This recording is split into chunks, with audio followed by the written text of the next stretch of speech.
You apologize when someone else bumps into you. You laugh at jokes that aren't funny. You say yes when everything inside you is screaming no. You do this because you think it makes you likable, professional, agreeable. You do this because somewhere along the way, someone taught you that niceness is a virtue, that accommodation is kindness, that self-erasure is sophistication.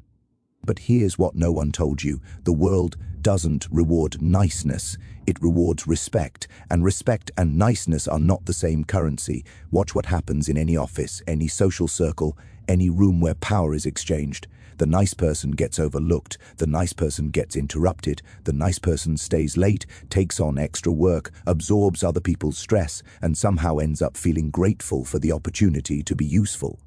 Meanwhile, the person who says no, who sets boundaries, who occasionally makes people uncomfortable, that person gets promoted, that person gets remembered, that person's time is treated like it matters because they treat it like it matters first.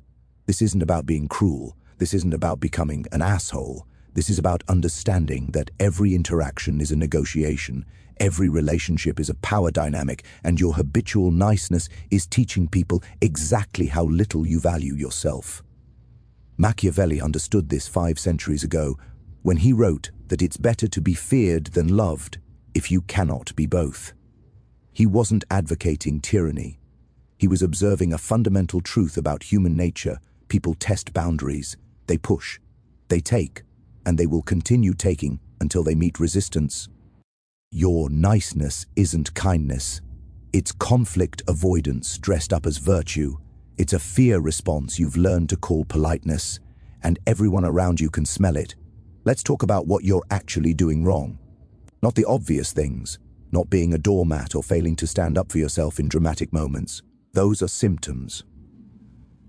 We're going after the disease, the small habits, the daily behaviors you don't even notice anymore because they've become part of your personality.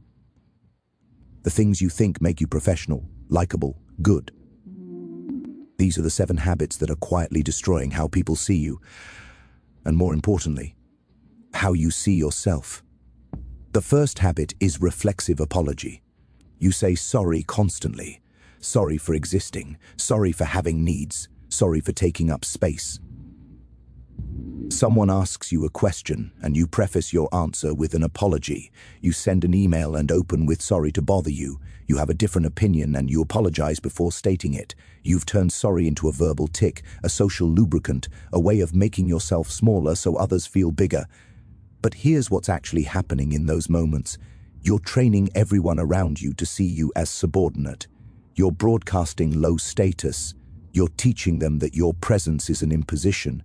Your thoughts are intrusions. Your needs are burdens. Language shapes perception. When you apologize for things that don't warrant apology, you're not being polite. You're being submissive. And submission invites domination. It's not conscious. The person listening doesn't think, here's someone I can dominate.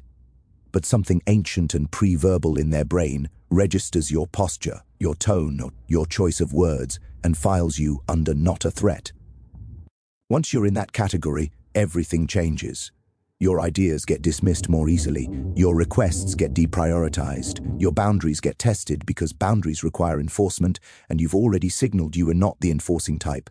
Consider what happens when you stop apologizing unnecessarily, not when you've genuinely wronged someone. That requires acknowledgement and amends, but when you catch yourself saying sorry for having an opinion, for asking a question, for taking up the amount of space a human being is entitled to take up. What happens is this: people listen differently. There's a subtle recalibration in how they position themselves relative to you. You're no longer the person who apologizes for breathing. You're the person whose words land with weight because they're not cushioned by preemptive self-deprecation. This feels dangerous at first. You'll feel rude. You'll feel like you're being aggressive or cold. That's the withdrawal symptom of quitting a drug you didn't know you were addicted to. The drug is approval. The drug is the little hit of relief you get when someone smiles after you've made yourself small enough to fit their comfort zone. But that relief is costing you something much larger, your authority over your own life. The second habit is excessive explanation. Someone asks you to do something and you can't or won't, so you launch into an elaborate justification. You provide your entire decision-making process. Your schedule, your constraints, your feelings, as if you need to defend your right to decline. You think this is consideration. You think you're being thorough or transparent. What you're actually doing is leaving yourself open to negotiation. Every reason you give is a potential objection someone can overcome. Every detail you provide is ammunition for someone to use against you. No is a complete sentence. Not in every context. Social intelligence requires calibration, but far more often than you think. When you say, I can't make it to that meeting because I have a doctor's appointment, and then I need to pick up my kids and there's traffic, and honestly I've been feeling overwhelmed lately, you've just invited the other person to solve your problems. They can suggest you reschedule the doctor, bring your kids, leave earlier. Your reasons become their puzzle to solve. But when you say, I can't make that work or that doesn't fit my schedule without elaboration, something different happens. The conversation ends. The boundary holds. Because you haven't given them anything to push against. This isn't about being curt or withholding. It's about understanding that your time, your energy, your attention, these are finite resources that don't require justification to protect. The person who treats their time as precious teaches others to treat it as precious. The person who negotiates their own boundaries from a position of apology teaches others that those boundaries are negotiable. Robert Greene writes about the 48 laws of power, and one of them is this: always say less than necessary. The person who explains everything, who justifies every decision, who shows all their DES, that person appears weak. Not because explanation itself is weakness, but because over-explanation signals insecurity. It signals that you don't believe you have the right to make decisions about your own life without permission from others. And when you don't believe it, neither will they. Watch powerful people decline invitations or requests. Watch how little they say. Watch the comfort they have with silence, with leaving space unfilled. They understand something you're still learning. People fill silence with their own projections. When you refuse to explain yourself, the other person fills that gap with respect or resentment, but rarely with the assumption that they can change your mind. Because you haven't given them the opening. The third habit is fake agreement. You nod along with opinions you don't share.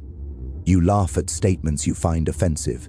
You let people think you're on their side when you're not, because open disagreement feels confrontational, and you've been taught that conflict is inherently bad. So you smile, you make non-committal sounds, you contort yourself into a shape that doesn't threaten anyone's comfort, and in doing so, you disappear.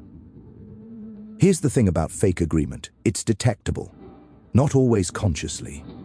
People might not be able to articulate why something feels off about you, why they don't quite trust you, why you never get invited into deeper conversations or more meaningful relationships. But they sense the performance. They sense that you're hiding something, even if what you're hiding is just your actual personality. And that sensing creates distance. People connect with edges, with resistance, with the friction of authentic difference. They don't connect with mirrors that reflect back whatever they want to see. More practically, fake agreement destroys your credibility. When you agree with everyone about everything, your agreement becomes worthless. If you never push back, never offer a different perspective, never create any friction whatsoever, why would anyone value your input? They wouldn't. They'll stop asking. They'll stop including you in decisions, because there's no point in seeking consensus from someone who's already agreed before they've even heard the question. Nietzsche talked about the herd mentality, the way people surrender their individual judgment to avoid the discomfort of standing apart. He had contempt for this, and rightly so. Not because disagreement itself is noble, contrarianism for its own sake is just another form of performance, but because the refusal to have your own position, your own perspective, your own line in the sand, is a kind of self-annihilation. You're choosing social comfort over your own existence as a distinct person with distinct thoughts. This doesn't mean you need to argue about everything or turn every conversation into a debate. It means you need to stop participating in your own erasure. When someone says something you disagree with, you have options between full-throated argument and silent agreement. You can ask questions, you can offer alternative perspectives, you can simply decline to endorse something without making it a confrontation. I see it differently as not an act of war, it's an act of presence. It's proof that you exist as something other than a mirror for other people's opinions. The cost of fake agreement is steep. Than you realize. Every time you nod along with something you don't believe, you're choosing short-term comfort over long-term respect. You're training yourself to believe that your thoughts don't matter enough to voice. You're hollowing yourself out and wondering why you feel increasingly invisible. The fourth habit is excessive availability. You respond to messages immediately. You're always reachable. You rearrange your schedule to accommodate others without expecting the same in return. You think this makes you reliable, professional, a team player. What it actually makes you is cheap. Not in a moral sense, in an economic sense. When something is always available, its value plummets. When someone never has to wait for your time, never has to work around your schedule, never has to wonder whether you'll be free, they stop valuing that time. They stop seeing it as something scarce and therefore precious. This is basic supply and demand, applied to human relationships. Scarcity creates value, not artificial scarcity, not playing games or being deliberately unavailable to manipulate people, but genuine boundaries around your time and attention that communicate a simple truth. You have a life. You have priorities. You have a schedule that exists independent of other people's needs, and access to you requires some coordination because you're not sitting around waiting to serve. Think about the people you respect most in your professional life.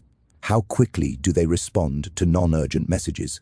How easily can you grab their time? Chances are there's some friction, not because they're rude or unhelpful, but because their time is genuinely allocated to other things.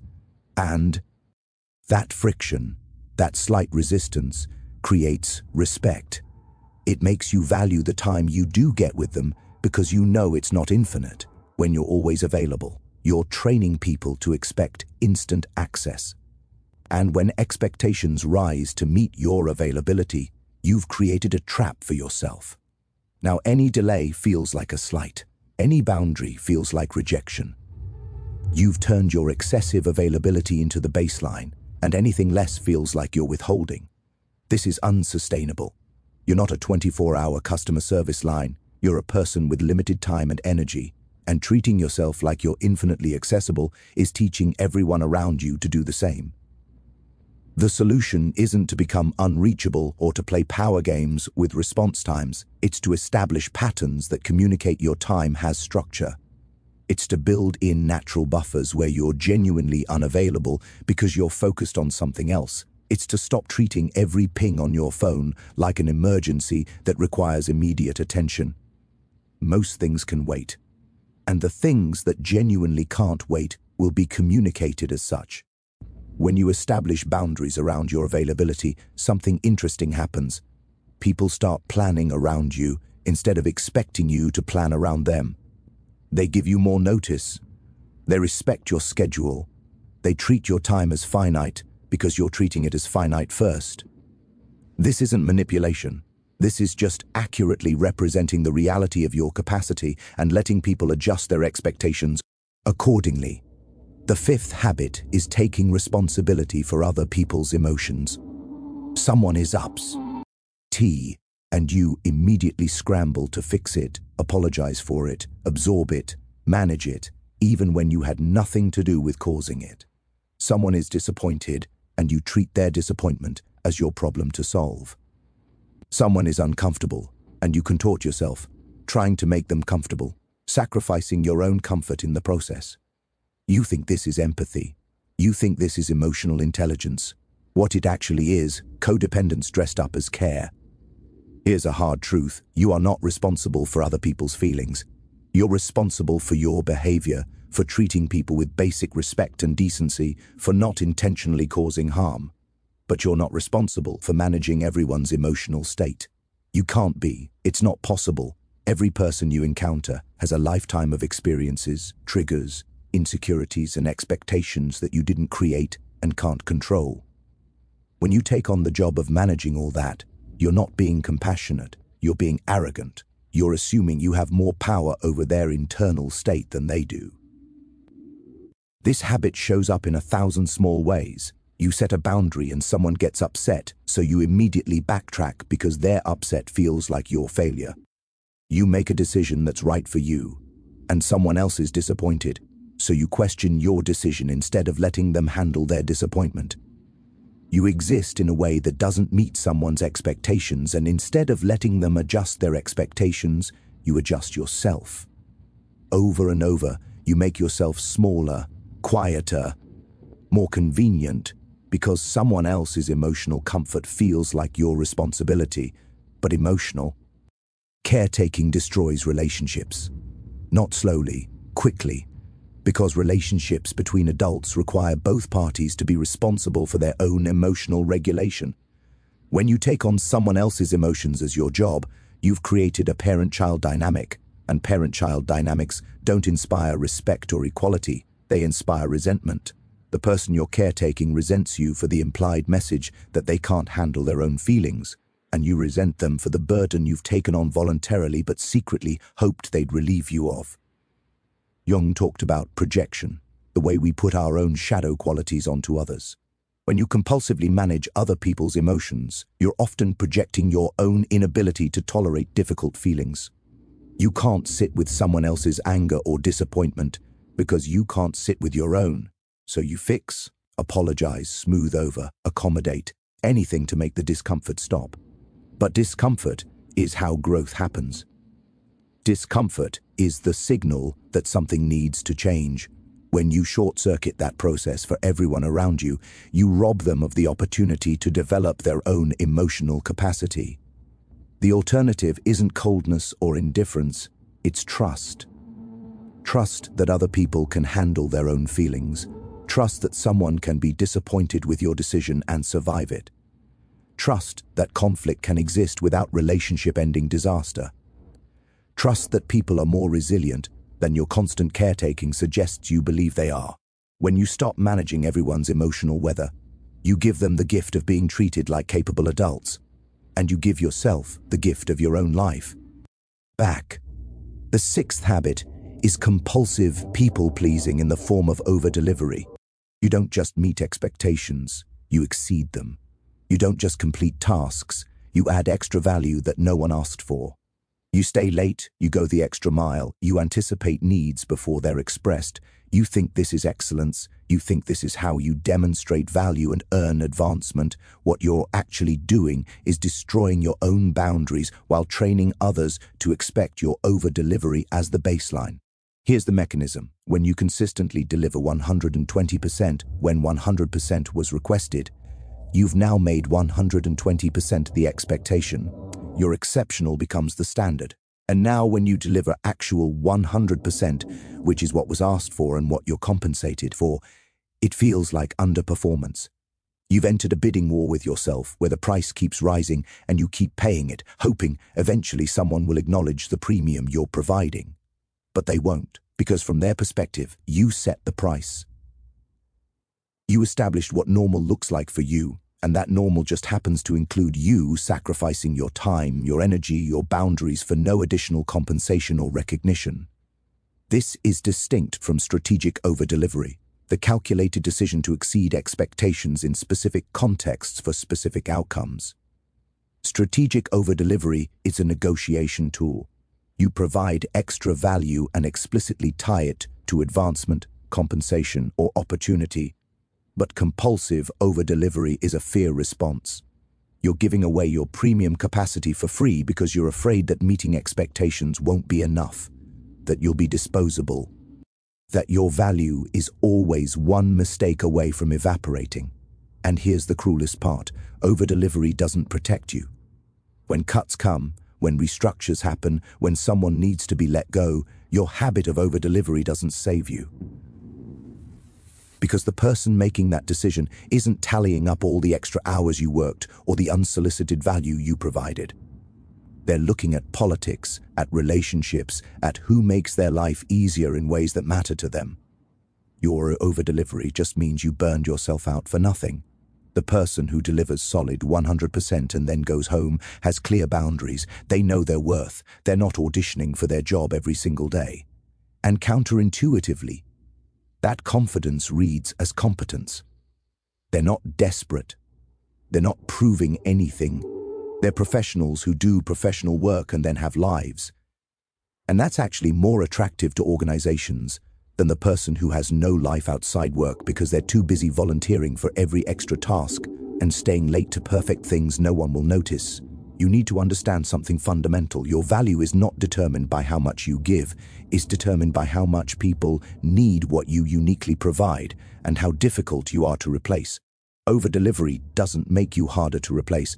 It often makes you easier to exploit because you've shown you'll do more for less. You've shown your boundaries are negotiable. You've shown that your time is available for the taking. The seventh habit is the inability to hold silence. Someone challenges you, criticizes you, disrespects you, and you immediately respond. You explain, defend, just, iffy, argue, fill the space with words because silence feels like weakness or agreement. Someone says something provocative, and you take the bait every time, engaging with the provocation because not responding feels like losing. You've turned every interaction into a performance where your worth is constantly on trial and you're constantly testifying in your own defense. But silence is one of the most powerful tools you possess, and you're refusing to use it. Silence after disrespect is not agreement, it's dismissal. Silence after a challenge is not weakness, it's confidence. Silence after provocation is not submission, it's control. When someone says something designed to get a reaction and you give them nothing, you've just communicated that they don't have the power to affect you, that their opinion, their judgment, their attempt to provoke, it lands in empty space and dies there. This is deeply destabilizing for people who are used to getting reactions. They're used to pressing buttons and watching you jump. They're used to saying inflammatory things and having you engage, defend, prove yourself. But when you refuse to play, when you just look at them with mild curiosity or indifference or even faint amusement, they don't know what to do with that. They've lost the game before it started because you're not playing. Machiavelli observed that the appearance of power is often more important than actual power. When you compulsively respond to every criticism, every challenge, every slight, you appear defensive. And defense implies there's something to defend against. Defense implies the other person has hit a target. But when you don't respond, when you let their words hang, in the air and dissipate, you appear untouchable. You appear like their assessment is so far beneath your notice that it doesn't warrant engagement. This is distinct from silent treatment as punishment, which is manipulative and relationship destroying. This is about choosing which battles deserve your energy. Not every provocation needs a response. Not every criticism needs a defense. Not every disagreement needs resolution. Sometimes the most powerful thing you can do is nothing. Sometimes allowing someone to sit with what they've said, with no reaction from you to validate or engage with it, teaches them more than any argument could. The inability to hold silence also shows up in negotiations, in conflict, in moments where tension exists and you rush to fill it with explanations or compromises or nervous talking. But tension is information, discomfort is communication. When you refuse to rescue everyone from silence, they start making offers. They start revealing information. They start negotiating with themselves because humans are wired to fill gaps. The person who can comfortably exist in silence has enormous power because they're not compelled by the discomfort to give anything away. Learning to hold silence requires you to tolerate being misunderstood. It requires you to stop needing everyone to know your side, your reasoning, your justification. It requires you to be okay with people thinking whatever they're going to think because you can't control that anyway. And when you stop trying to control other people's perceptions through constant explanation and defense, you free yourself. You stop performing. You stop justifying your existence. You just exist, and plea can take it or leave it. Now, let's address what's underneath all 7 of these habits. Because they're not random. They're not personality quirks. They're strategies you developed probably early for staying safe in environments where your actual needs and boundaries weren't acceptable. Maybe you grew up in a family where keeping the peace meant erasing yourself. Maybe you learned that your value was conditional on your usefulness, your accommodation, your ability to manage everyone else's comfort. Maybe you absorbed the message that your authentic self was too much, too difficult, too problematic, so you learned to sand down your edges until you were smooth enough to handle without anyone getting cut.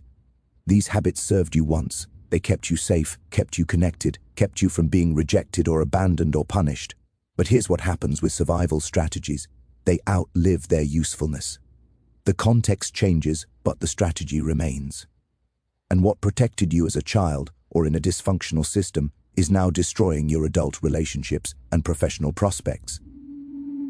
You're still playing defense in a game that's no longer being played. The pattern across all 7 habits is this. You're treating interactions as if you're negotiating from weakness, as if you need permission to exist, to have needs, to take up space, to have boundaries, to have opinions that differ from others. As if your default state is being an imposition and you're constantly trying to earn the right to be tolerated. And that foundational belief that you're starting from a deficit, that's what's killing your reputation. Because people don't respect what doesn't respect itself. Ease. The psychological mechanism at work, humans are incredibly attuned to status signals. We evolved in small groups where hierarchy was life and death. Knowing who had power and who didn't determined your access to resources, protection, mating opportunities. That ancient machinery is still running. When you apologize unnecessarily, over-explain, fake agreement, make yourself always available, take responsibility for others' emotions, over-deliver without boundaries, and compulsively fill silence, you're sending continuous low-status signals. You're broadcasting submission, and other people's brains, without conscious thought, register this and adjust how they treat you accordingly. This isn't conscious cruelty. Most people aren't deliberately taking advantage of you. They're just responding to the signals you're sending. When you signal that your time isn't valuable, people treat it as not valuable. When you signal that your opinions are provisional and subject to override, people override them. When you signal that you're responsible for managing their emotions, they hand you their emotions to manage. You're training them. Every interaction is training. And right now, you're training everyone around you to disrespect you. The way out is not to become harsh or closed or defensive. The way out is to start sending different signals. To treat your time, your energy, your needs, your boundaries as legitimate by default, not as things you need to apologize for or justify. To stop performing niceness and start practicing respect, which includes respect for yourself. This requires you to tolerate discomfort. When you stop apologizing unnecessarily, you'll feel rude. When you saint over-explaining, you'll feel withholding. When you stop fake agreement, you'll feel confrontational. When you establish boundaries around availability, you'll feel selfish. When you stop managing others' emotions, you'll feel cold. When you stop over-delivering, you'll feel lazy. When you hold silence, you'll feel like you're losing. These feelings are not accurate assessments of reality. They're withdrawal symptoms from the addiction to approval. You'll need to distinguish between actual social feedback and your internal anxiety. When you set a boundary and someone pushes back, that's not necessarily evidence you were wrong to set the boundary. That's often evidence the boundary was needed. People who benefited from your lack of boundaries will resist their establishment. That resistance isn't proof you should back down. It's proof you were being taken advantage of, even if neither of you realized it. You'll also need to accept that changing these patterns will cost you some relationships. Not all of them, not even most of them, but some people are only in your life because you made it easy and convenient and cost-free for them to take from you. When you stop providing that free service, they'll leave, and that will hurt. But it's also clarifying. The relationships that survive your boundaries are the real ones. The ones that don't were transactional anyway, and you were on the losing end of the transaction. There's a concept in psychology called the set point or thermostat theory. Your nervous system has a comfortable range for everything. How much respect you get, how much disrespect you'll tolerate, how much stress is normal, how much peace is normal. Right now, your thermostat is set to accept low respect, and high self-sacrifice. When you start commanding more respect and sacrificing less, your nervous system will panic. It will feel wrong, dangerous, like you're violating some fundamental rule. You'll want to revert. This is why people self-sabotage right when things start improving. The improved state feels threatening because it's outside the familiar range. Resetting your thermostat requires you to continuously tolerate the discomfort of operating at a new baseline until that baseline becomes familiar. It requires you to act as if you deserve respect before you feel like you deserve it. It requires you to practice boundaries even when your body is screaming that you're being rude or selfish or bad. Over time, not immediately but over time, your nervous system will recalibrate. The new normal will become actually normal, and the old patterns will start to feel as uncomfortable as the new patterns feel right now. This is hard work, harder than continuing to people-please your way through life. But continuing to people-please has a cost too. You just haven't fully calculated it. Let's calculate it now. What is your current approach costing you in money, in sleep, in relationships, in opportunities, in self-respect, in the growing sense that you're living someone else's life according to someone else's priorities, while your own desires and needs get pushed further into the background until you can barely hear them anymore? Add it up. The promotion you didn't get because you're too busy doing everyone else's work to advocate for yourself. The relationship that drained you because you couldn't set boundaries. The sleep you lost ruminating about how to make everyone happy. The opportunities you turned down because you were too available for obligations that weren't even yours.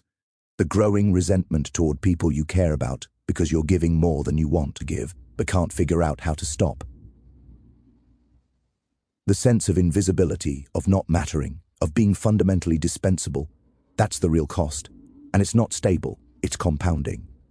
Every day you continue these patterns, they become more entrenched. The people in your life become more accustomed to your overfunction and their underfunction. Your nervous system becomes more convinced this is just how life is. Your sense of your own worth deteriorates further. The gap between who you are and who you could be widens. So here's what you do. You pick one habit. Not all 7, that's overwhelming and sets you up to fail. Pick the one that's costing you the most right now. Maybe it's the reflexive apologizing that makes you sound uncertain in every professional interaction. Maybe it's the excessive availability that means you're always on call and never fully present anywhere. Maybe it's the inability to hold silence that means you're constantly defending yourself against attacks that aren't even real. Pick one. For the next 7 days, you interrupt that pattern every single time you notice it. You catch yourself about to apologize unnecessarily. You stop. You rewind. You say what you meant to say without the apology. You feel the discomfort. You let it be there. You don't fix it. You catch yourself about to over-explain a simple no. You stop. You offer the no cleanly and tolerate the silence that follows. You feel like you're being rude. You let that feeling exist without acting on it. You catch yourself about to fill an uncomfortable silence. You stop. You hold the silence. You breathe through the anxiety of it. You discover you don't die. This is exposure therapy applied to social behavior. You're reconditioning yourself to tolerate the discomfort of not performing these habits. You're teaching your nervous system that you can survive setting boundaries, having opinions, taking up space. You're gathering evidence that contradicts your old belief system. And here's what you'll notice. Most of the disasters you feared don't happen.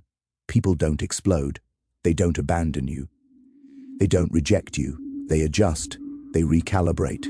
Some push back, and you hold your ground, and then they adjust. Some disappear, and that's information about who they were in your life. Most just seamlessly adapt to the new version of you because they were never actually invested in you being small. They just accepted whatever you offered. After 7 days, you pick a second habit. You add that to your practice. You're now interrupting 2 patterns. It's harder, but the first one is already becoming slightly more natural. After another 7 days, you add a third. You're building new neural pathways. You're establishing new defaults. You're becoming someone different, not someone foreign, but someone more aligned with who you actually are underneath all the accommodating. This isn't a quick fix. This isn't a weekend project. This is reprogramming decades of conditioning, but it's also not impossible. It's just uncomfortable. and you've spent your whole life choosing other people's comfort over your own? What if you reversed at priority? What if you decided your discomfort during growth matters less than your continued diminishment? The world doesn't need more nice people who don't exist as full selves. It needs people with boundaries, with perspectives, with the capacity to hold their ground and let others do the same. It needs people who've done the work of figuring out who they are and what they stand for, so they can show up as something real instead of something palatable. It needs people who've learned that respect and kindness aren't opposites, that actually respect is the foundation of real kindness, and niceness without respect is just elaborate cowardice. You've been told that niceness is virtue, that accommodation is sophistication, that self-erasure is emotional intelligence. But look at the people you most admire. Look at the people whose lives you want, whose relationships you envy, whose presence commands rooms. They're not the nicest people you know. They're not the most accommodating. They're the people who figured out how to exist as themselves without apology, who treat their own boundaries as serious as they treat others, who've learned that you can be kind while also being unavailable, generous while also having limits, warm while also having edges. That's what's possible for you. Not a transformation into someone unrecognizable, a return to someone you were before you learned that smallness was safety. That person is still there, underneath all these habits. That person has opinions they don't apologize for, and boundaries they don't explain, and silence they can hold without panic. That person knows their time has value, and their presence is a gift, not an apology.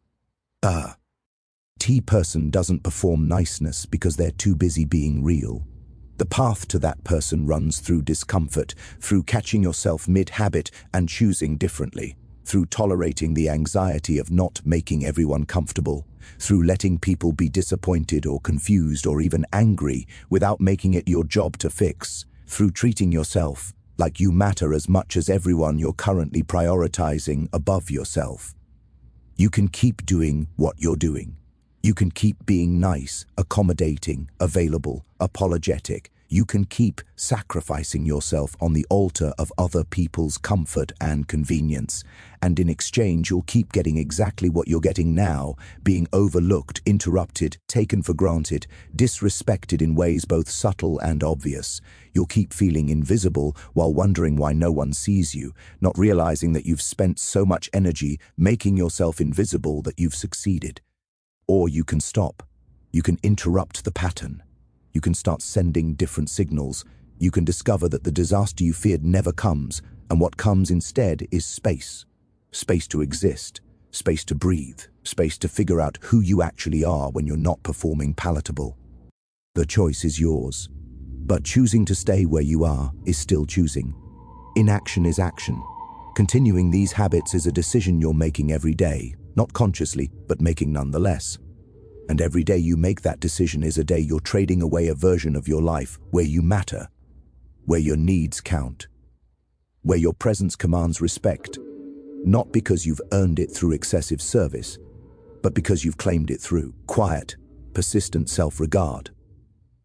7 habits, 7 patterns, destroying how people see you and how you see yourself. 7 opportunities to choose differently, starting now. Starting with the next interaction you have. The next time someone expects you to apologize for existing, you don't. The next time you're about to over-explain a boundary, you stop yourself. The next time silence falls and you want to rush to fill it, you breathe through the discomfort and hold it. Small moments, small choices, but they compound, they build, they create a different version of you, one interaction at a time.